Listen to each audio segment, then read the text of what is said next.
I had just led the team successfully from 8 to 40 stores, all 40 stores making money in just 1 year, stretching our team to the limit, but making us the market leaders in tea practically overnight.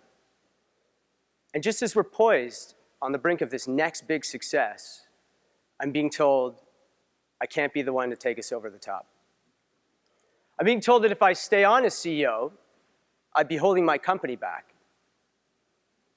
How would you feel if you heard news like that? Would you lash out? Would you curl up in a ball? Would you stomp your feet and cry like a toddler? What would you do in that situation? Building a successful business, it's an amazing feeling, it is.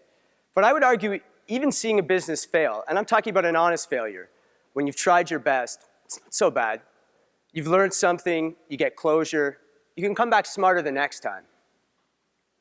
To me, the worst fate in business, though, is purgatory.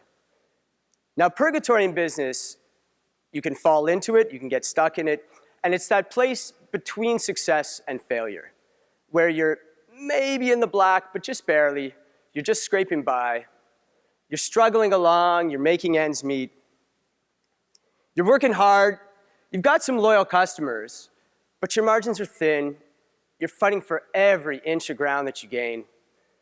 You're not at a point where you feel comfortable taking a vacation. When you're not at the office, you're checking your phone every few minutes, just making sure things aren't falling apart without you.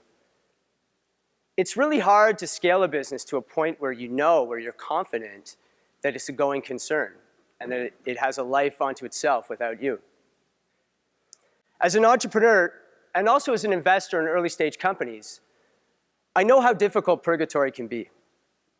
And I know there's a lot of different reasons that businesses end up there. Ego can blind us. It's often the reason companies and projects get stuck in purgatory. For most of the 20th century, the Schlitz Brewing Company out of Milwaukee was an industrial brewing giant, one of the biggest in America. And they were considered innovators in the beer industry. Schlitz brought the first pure cultured yeast from Copenhagen to the US, which allowed them to produce higher quality beer more consistently. They even pioneered the brown beer bottle, which today is commonplace, which protects beer against the harmful effects of light. By 1967, man, Schlitz was on a roll.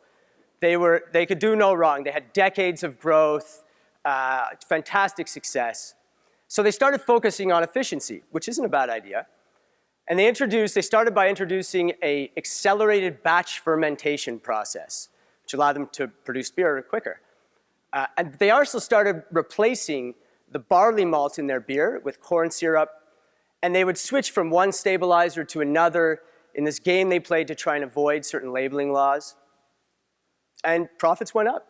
In the short term, things were great. And Schlitz thought, because profits were up, that these programs were successful. But over a bit of time, it became apparent that the beer tasted terrible. And not only that, but it broke down too quickly, so it started forming this sediment that kind of looked like mucus. It's disgusting. Ego blinded the executives at Schlitz, though, and they maintained these practices in the name of efficiency. Despite eroding quality of the product, growing number of customer complaints, and sales started to go down slowly, and Schlitz spent the next 15 years in purgatory, till eventually in 1982, they were bought for what little remained of the company. And that was the end of that. Schlitz had forgotten the humble principles that had made them successful in the first place.